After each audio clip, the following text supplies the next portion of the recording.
Oh, thank God you're back. I was worried.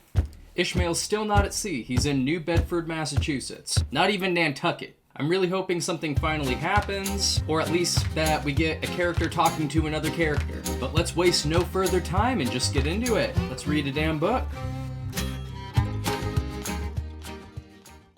Chapter 3.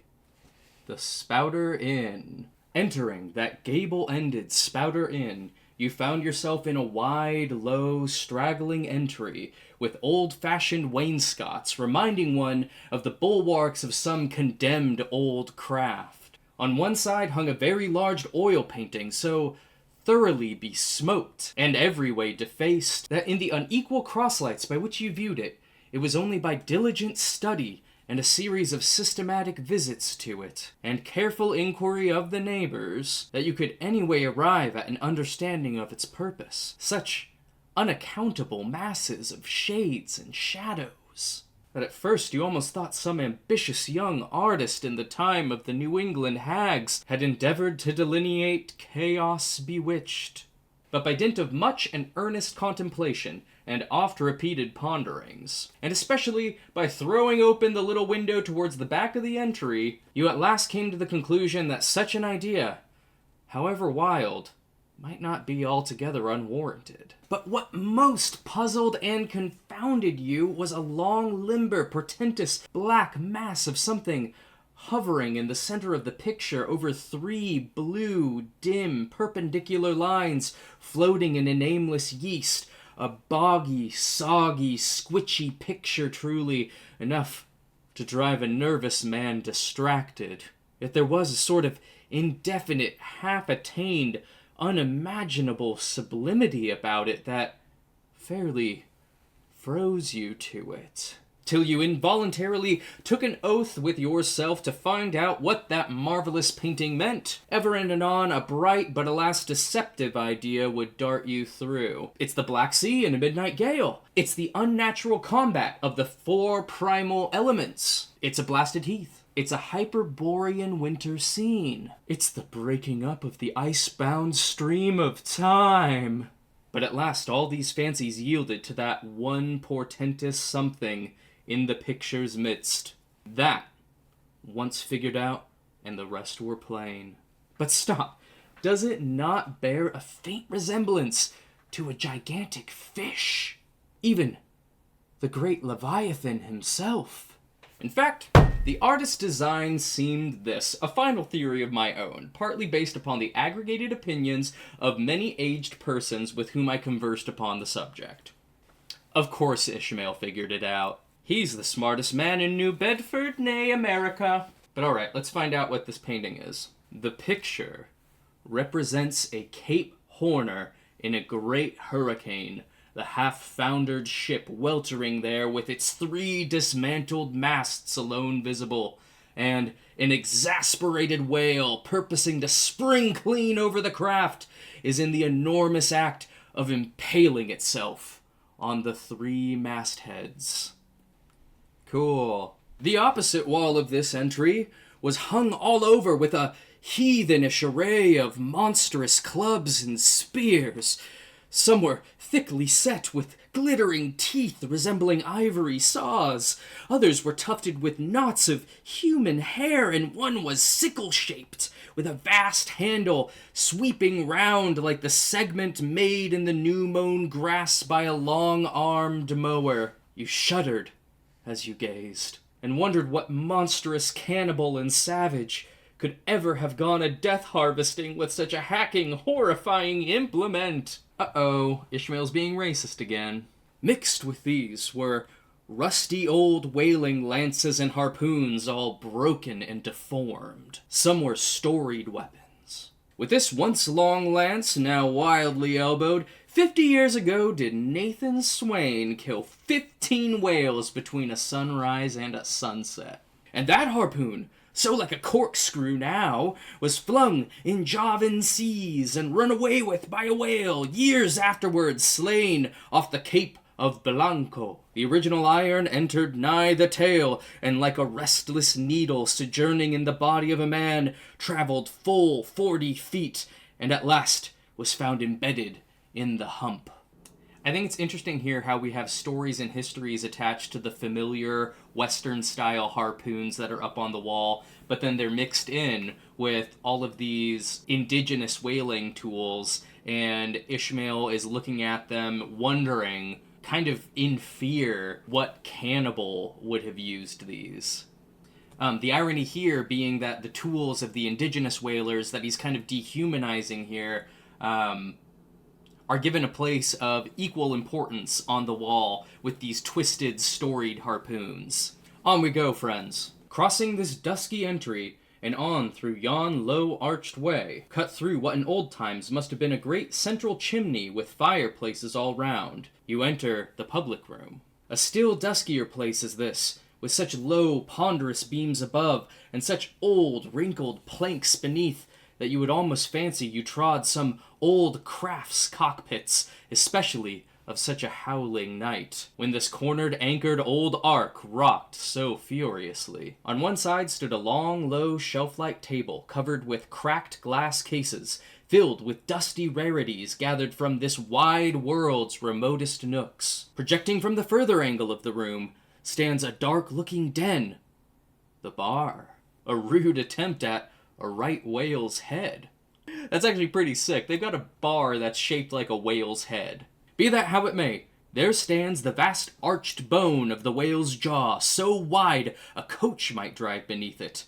Within are shabby shelves ranged round with old decanters, bottles, flasks, and in those jaws of swift destruction, like another cursed Jonah, by which name indeed they called him, bustles a little withered old man, who for their money dearly sells the sailors deliriums and death. That's a cool description of a bartender. I've been a bartender for the last 10 years, and there are absolutely times that I feel like a withered old man selling deliriums and death. Abominable are the tumblers into which he pours his poison, though true cylinders within, the villainous green goggling glasses deceitfully tapered downwards to a cheating bottom. Parallel meridians rudely pecked into the glass surround these footpads goblets.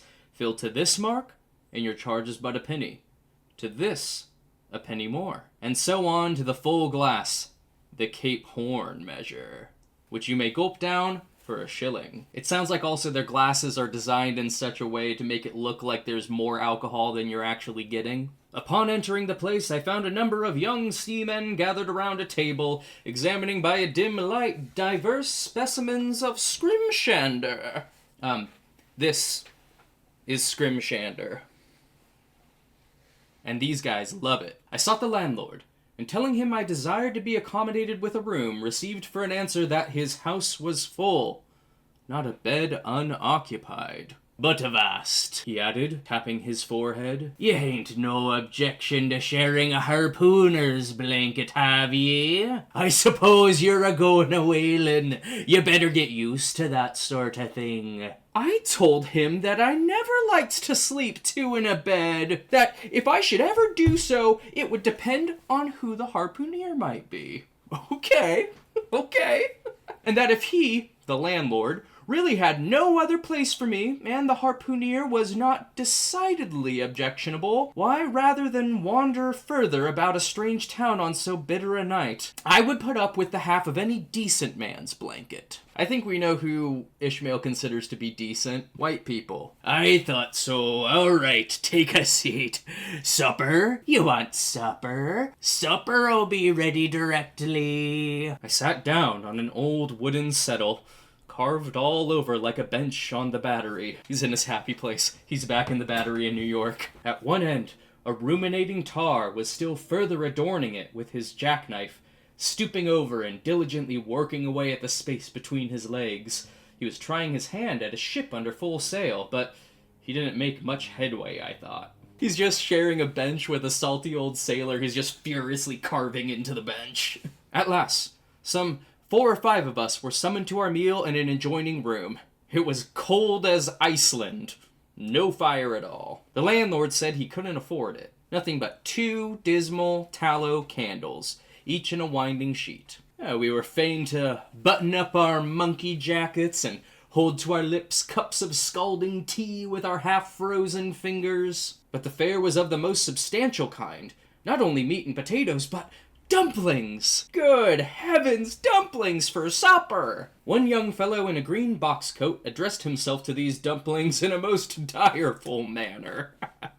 "My boy," said the landlord, "you'll have the nightmare to a dead certainty." "Landlord," I whispered, "that ain't the harpooneer, is he?" "Oh, no," said he, looking a sort of diabolically funny. "The harpooneer is a dark-complexioned chap. He never eats dumplings, he don't. He eats nothing but steaks, and he likes 'em rare." "The devil he does," says I. "Where is that harpooneer?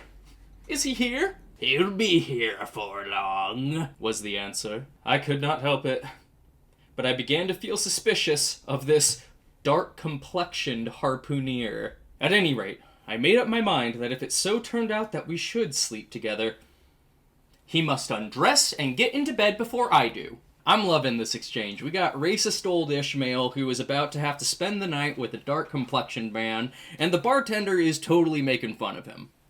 He's saying, "All my beds are taken tonight, but you can sleep with another man. I know that all you whalers are into that." And yeah, I don't think that this is accidentally racist. I think that Melville is definitely trying to highlight Ishmael's prejudices right now. Alright, book's picking up. We got people actually talking to each other now. Let's keep going. Supper over, the company went back to the barroom, when, knowing not what else to do with myself, I resolved to spend the rest of the evening as a looker-on. Presently, a rioting noise was heard without. Starting up, the landlord cried, "That's the Grampus's crew! I seed her reported in the offing this morning. A 3 years' voyage on a full ship. Hurrah, boys! Now we'll have the latest news from the Fijis." A tramping of sea boots was heard in the entry. The door was flung open, and in rolled a wild set of mariners enough, enveloped in their shaggy watch coats, and with their heads muffled in woolen comforters, all bedarned and ragged, and their beards stiff with icicles. They seemed an eruption of bears from Labrador. Hot. They had just landed from their boat, and this was the first house they entered. No wonder, then, that they made a straight wake for the whale's mouth, the bar. When the wrinkled little old Jonah, there officiating, soon poured them out brimmers all round. Brimmers all round, baby! One complained of a bad cold in his head, upon which Jonah mixed him a pitch-like potion of gin and molasses, which he swore was a sovereign cure for all colds and catarrhs whatsoever. Never mind of how long standing, or whether caught off the coast of Labrador or on the weather side of an ice island. The liquor soon mounted into their heads, as it generally does even with the Arantis topers newly landed from sea, and they began capering about most obstreperously. Fuck that sentence. What are even these words? I observed, however, that one of them held somewhat aloof, and though he seemed desirous not to spoil the hilarity of his shipmates by his own sober face, yet upon the whole he refrained from making as much noise as the rest. This man interested me at once, and since the sea gods had ordained that he should soon become my shipmate, though but a sleeping partner one so far as this narrative is concerned, I will here venture upon a little description of him. He stood full 6 feet in height, with noble shoulders and a chest like a cofferdam. I have seldom seen such brawn in a man. His face was deeply brown and burnt, making his white teeth dazzling by the contrast, while in the deep shadows of his eyes floated some reminiscences that did not seem to give him much joy. Ooh, he's brooding too? His voice at once announced that he was a southerner, and from his fine stature, I thought he must be one of those tall mountaineers from the Alleghanian Ridge in Virginia. When the revelry of his companions had mounted to its height, this man slipped away unobserved, and I saw no more of him till he became my comrade on the sea. In a few minutes, however, he was missed by his shipmates, and being, it seems, for some reason a huge favorite with them, they raised a cry of, "Bulkington! Bulkington! Where's Bulkington?" and darted out of the house in pursuit of him. Ishmael is so sad that he is not spending the night with Bulkington. Come on. It was now about 9 o'clock, and the room seeming almost supernaturally quiet after these orgies. I began to congratulate myself upon a little plan that had occurred to me just previous to the entrance of the seamen. Alright, Ishmael, tell me the plan you came up with before the seaman orgy. No man prefers to sleep two in a bed. In fact, you would a good deal rather not sleep with your own brother. I don't know how it is, but people like to be private when they are sleeping. And when it comes to sleeping with an unknown stranger in a strange inn, in a strange town, and that stranger a harpooner, then your objections indefinitely multiply. Nor was there any earthly reason why I as a sailor should sleep two in a bed more than anybody else. For sailors no more sleep two in a bed at sea than bachelor kings do ashore.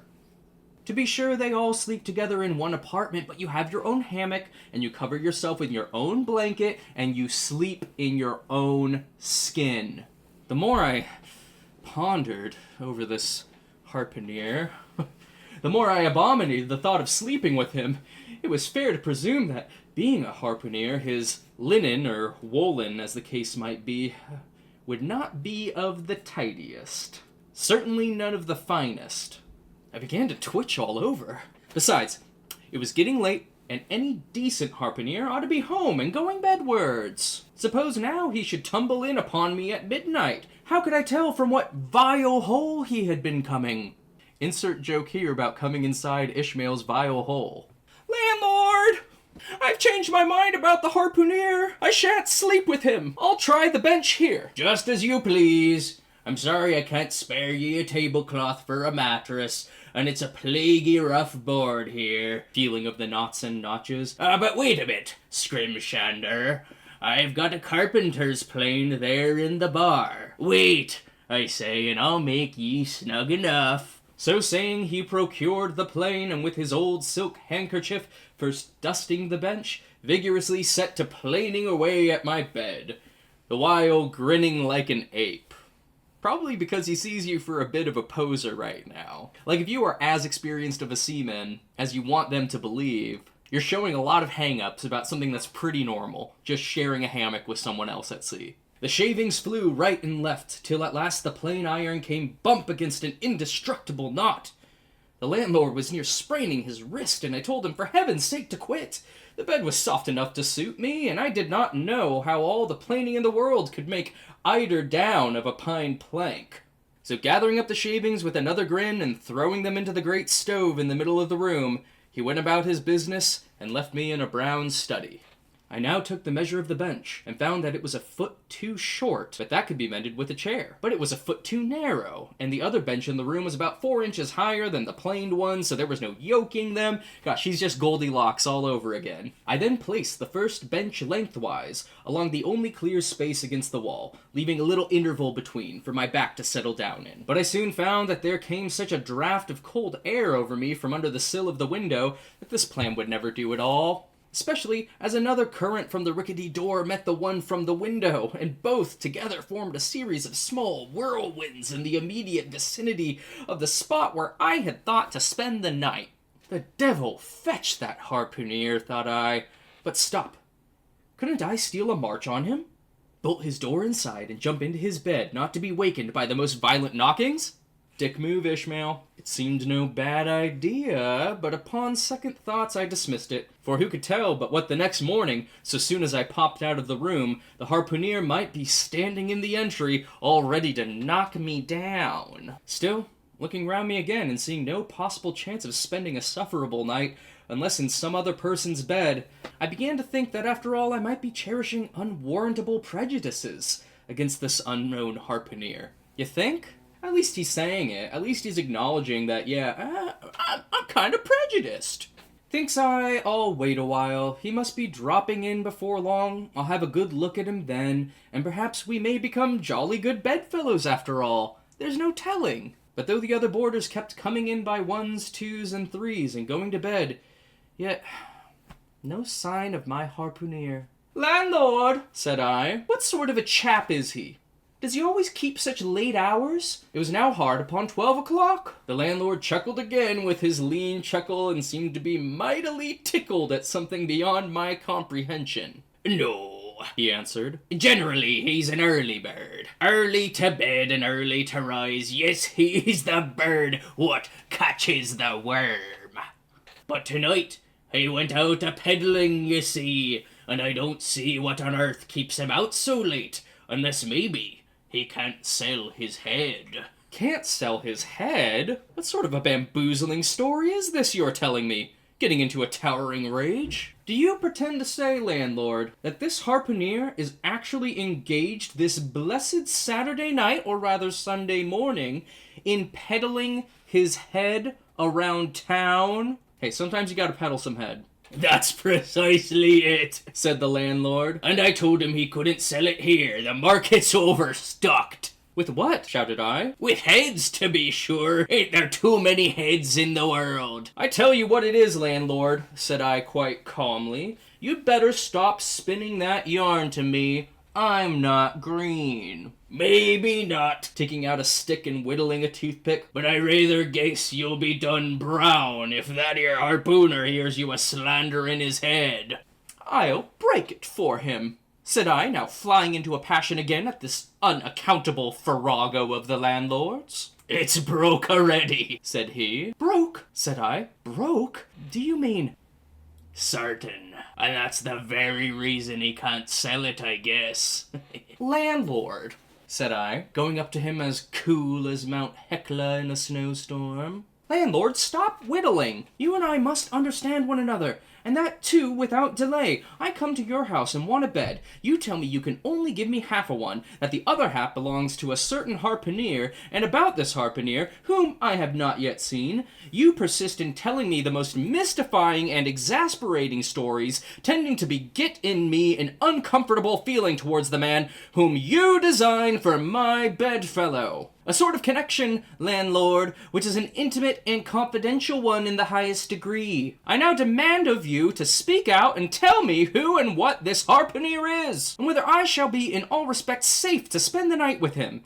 And in the first place, you will be so good as to unsay that story about selling his head, which, if true, I take to be good evidence that this harpooner is stark mad. And I've no idea of sleeping with a madman. And you, sir, you... I mean, landlord, you, sir, by trying to induce me to do so knowingly would thereby render yourself liable to a criminal prosecution. Well, said the landlord, fetching a long breath, that's a purty long sermon for a chap that rips a little now and then. But be easy, be easy. This here harpooner I've been telling you of has just arrived from the South Seas, where he bought up a lot of bombed New Zealand heads. Great curios, you know. And he sold all of them but one, and that one he's trying to sell tonight, 'cause tomorrow's Sunday. And it would not do to be selling human heads about the streets when folks is going to churches. He wanted to last Sunday, but I stopped him just as he was going out the door with 4 heads strung on a string,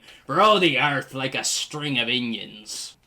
This account cleared up the otherwise unaccountable mystery, and showed that the landlord, after all, had had no idea of fooling me. But at the same time, what could I think of a harpooner who had stayed out of a Saturday night, clean into the holy Sabbath, engaged in such a cannibal business as selling the heads of dead idolaters? Depend upon it, landlord, that harpooner is a dangerous man. He pays regular, was the rejoinder. But come, it's getting dreadful late, you had better be turning flukes. It's a nice bed. Sal and me slept in that 'ere bed the night we were spliced. There's plenty room for 2 to kick about in that bed. It's an almighty big bed, that. Why, afore we give it up, Sal used to put our Sam and little Johnny in the foot of it. But I got a dreamin' and a sprawlin' about one night, and somehow Sam got pitched on the floor and came near breaking his arm. Arter that, Sal said it wouldn't do. Come along here. I'll give ye a glim in a jiffy.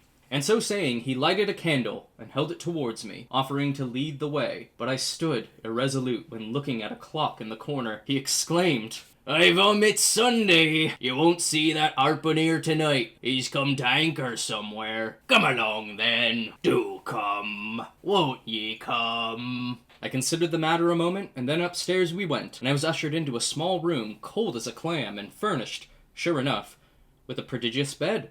Almost big enough indeed for any 4 harpooneers to sleep abreast. "There," said the landlord, placing the candle on a crazy old sea chest that did double duty as a washstand and center table. "There, make yourself comfortable now, and good night to ye." I turned round from eyeing the bed, but he had disappeared.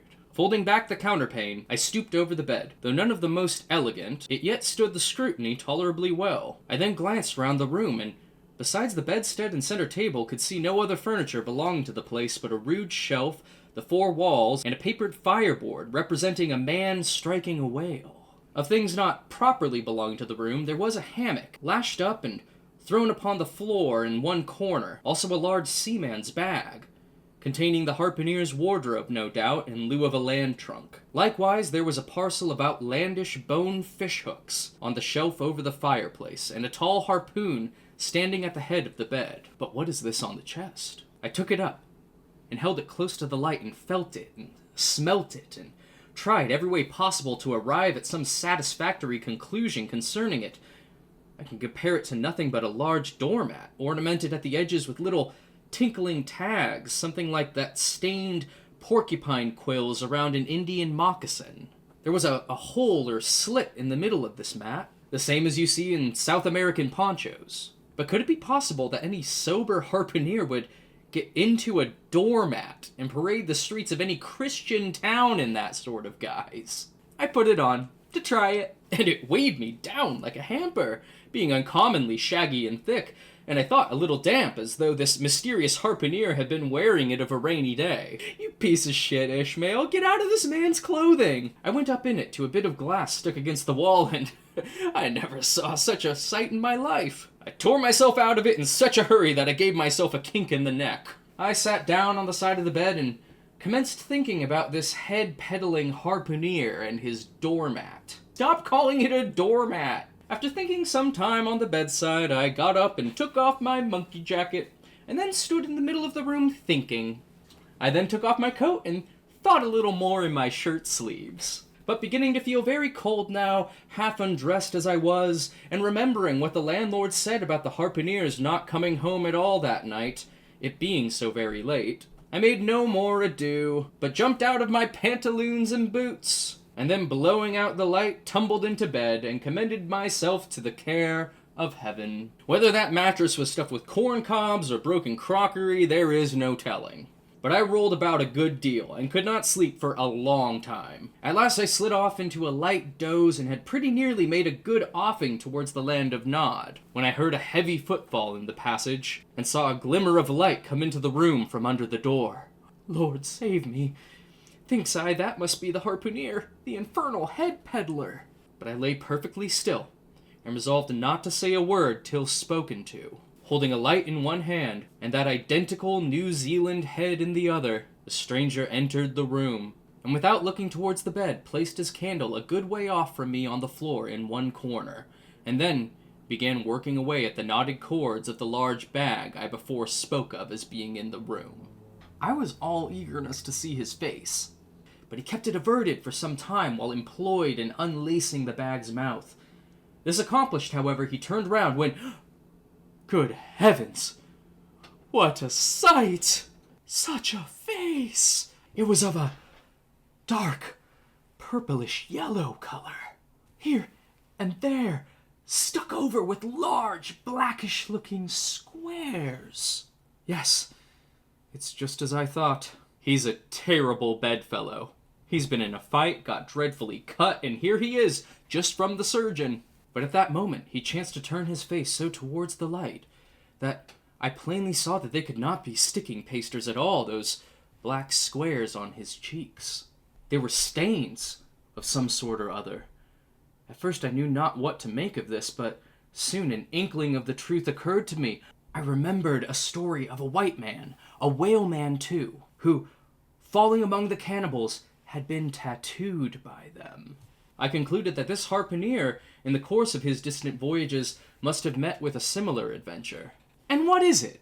Thought I. After all, it's only his outside. A man can be honest in any sort of skin. Oh, now you say so, Ishmael. Now you think a man can be honest in any sort of skin. Better late than never. But then, what to make of his unearthly complexion? That part of it, I mean, lying round about and completely independent of those squares of tattooing.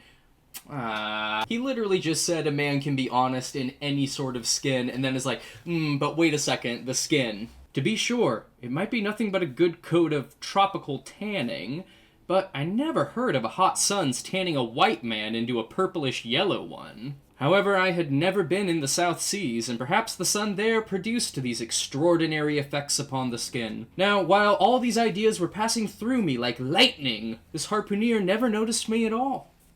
But after some difficulty having opened his bag, he commenced fumbling in it and presently pulled out a sort of tomahawk and a sealskin wallet with the hair on. Placing these on the old chest in the middle of the room, he then took the New Zealand head, a ghastly thing enough, and crammed it down into the bag. He now took off his hat, a new beaver hat, when I came nigh singing out with fresh surprise. There was no hair on his head.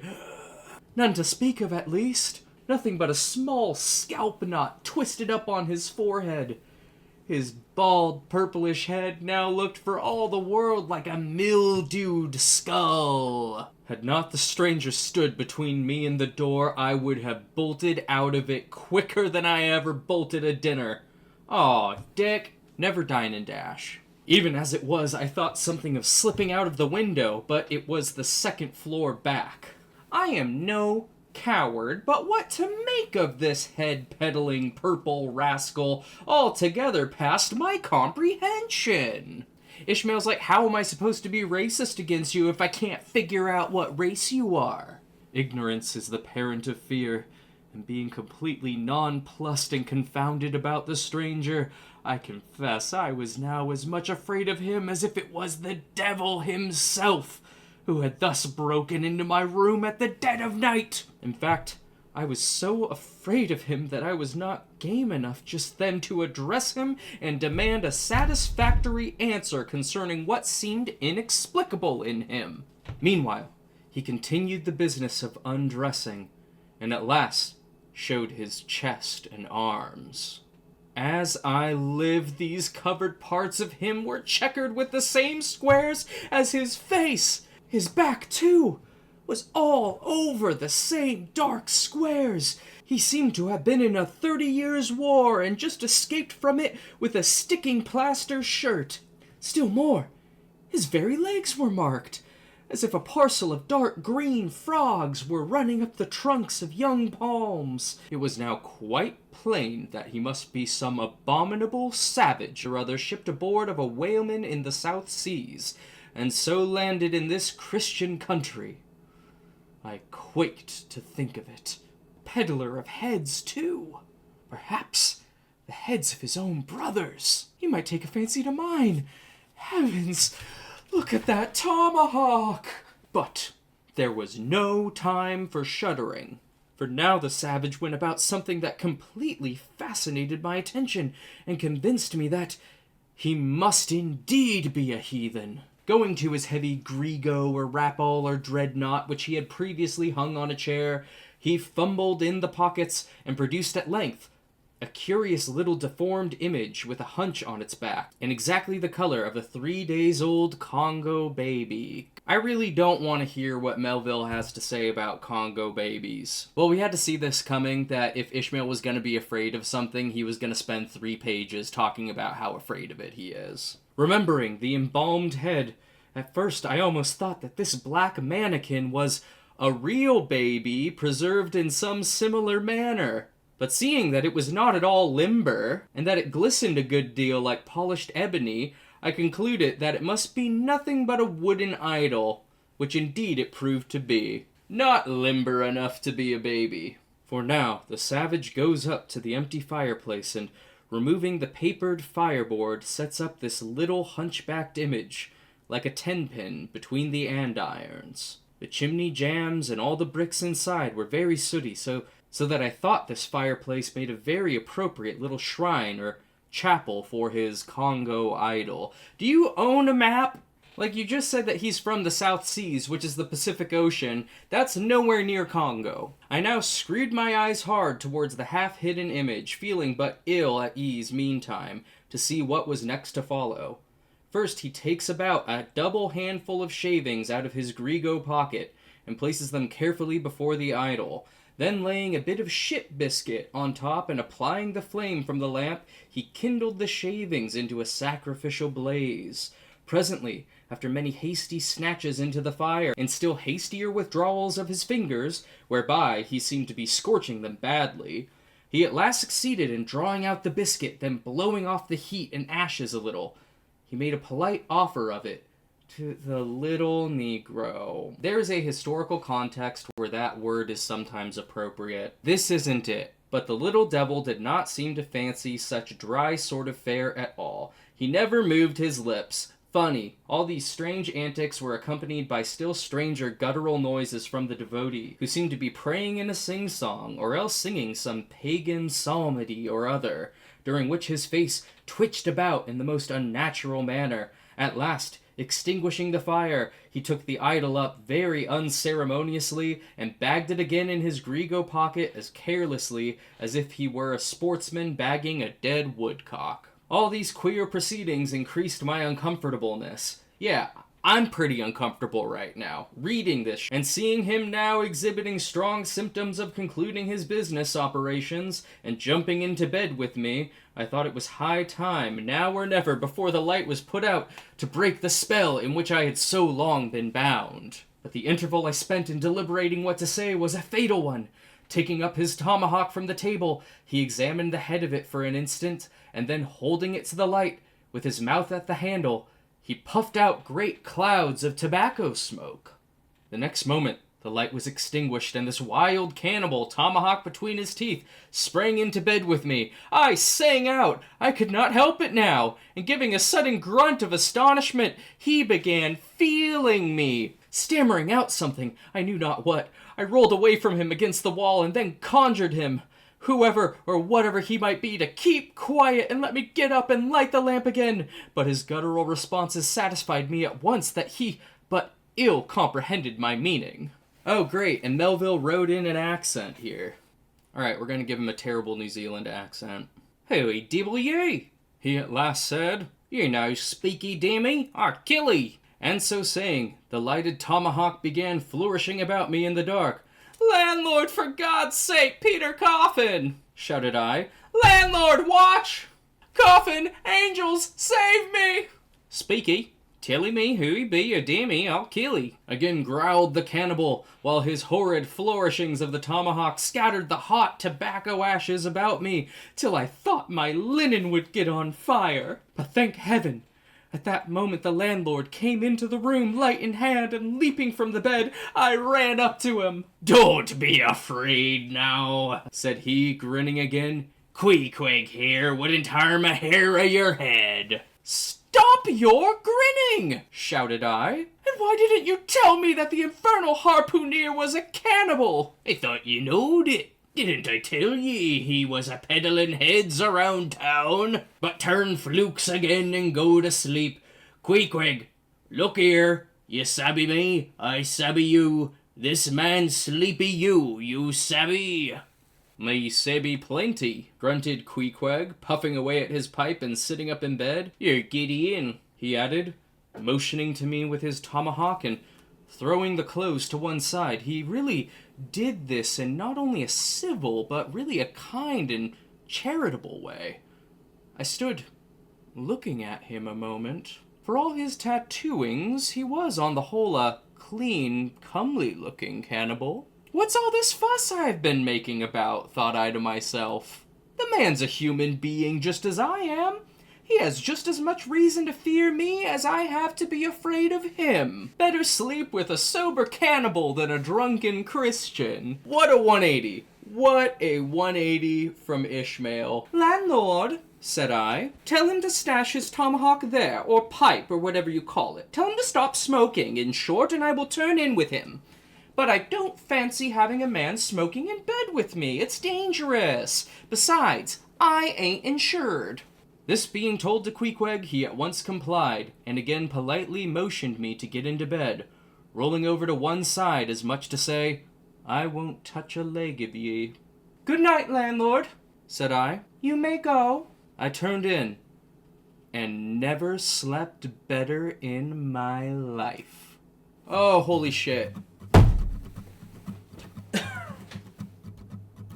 Again, language and characterizations of people I would never deem appropriate. Wild. God, Ishmael is really neurotic. Like, he really talks a big game, but my God, once he's challenged on something, he does nothing but complain, and eventually kind of comes around, but... So we're still not at sea. We're still not even to Nantucket. But at least we have more characters than Ishmael now. The racism in the last chapter annoyed me too, but this one kicked it up a notch. I don't know, guys. Is there anything else to be said about this? Like, if so, I would really love to hear from you. Thank you so much for continuing to watch, and I'll see you on the next episode.